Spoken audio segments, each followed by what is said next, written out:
अंतरिक्ष से हमारी पृथ्वी कुछ इस तरह की दिखाई देती है, जिस पर चारों ओर अथाह समुद्र फैले हुए हैं और समुद्रों के बीच मौजूद है 7 महाद्वीप, जिनकी अपनी अपनी अलग अलग विशेषताएं हैं। और ये है हमारा भारत, जो कि एशिया महाद्वीप का एक छोटा सा टुकड़ा है। भारत की जियोग्राफी इतनी विशेष है कि ये हमारे लिए किसी वरदान से कम नहीं, क्योंकि भारत के उत्तर में हिमालय की ऊंची ऊंची पर्वतमालाएं खड़ी हैं। हिमालय की ऊंची ऊंची पहाड़ियों नॉर्थ पोल से आ रही ठंडी साइबेरियन हवाओं से हमारी रक्षा करती। हिमालय की वजह से भारत में मानसून में हैवी बारिश होती है और हिमालय से निकलने वाली नदियां भारत की सूखी पड़ी भूमि की प्यास बुझाती। लेकिन अतीत में भारत की जियोग्राफी ऐसी बिल्कुल भी नहीं थी जैसे कि आज है। अतीत में भारत एशिया महाद्वीप का हिस्सा कभी था ही नहीं। आज पृथ्वी पर जिस जगह पर भारत है, वहाँ पर अतीत में कभी गहरा और विशाल समुद्र हुआ करता था, जिसका नाम था टेथिस ओशियन। करोड़ों साल पहले भारत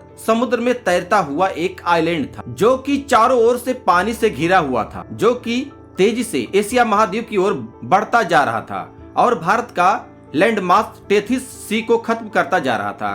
भारत के निर्माण की कहानी सच में अद्भुत है कि कैसे करोड़ों साल में भारत के लैंडमार्क्स ने हजारों किलोमीटर का सफर तय किया।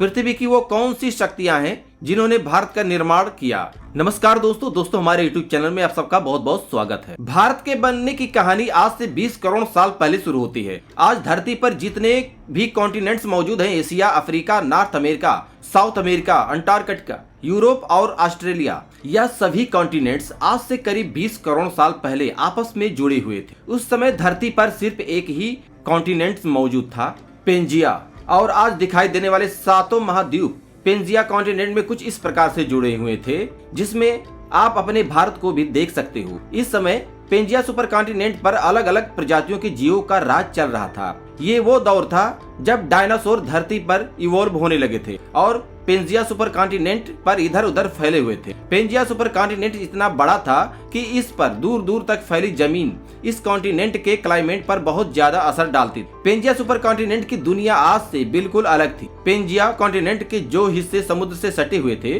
उन पर कुछ किलोमीटर अंदर तक हरियाली छाई हुई थी और बड़े बड़े जंगल मौजूद थे, क्योंकि पेंजिया कॉन्टिनेंट के किनारों वाली जगहों पर अधिक बारिश होती थी। लेकिन पेंजिया कॉन्टिनेंट्स इतना बड़ा था कि इसके मध्य में हमेशा सूखा बना रहता था, जहां कभी भी बारिश नहीं होती, जिस वजह से पेंजिया कॉन्टिनेंट की मध्य वाली जमीन एकदम बंजर और वीरान थी, जहां धूल के तूफान उठते थे।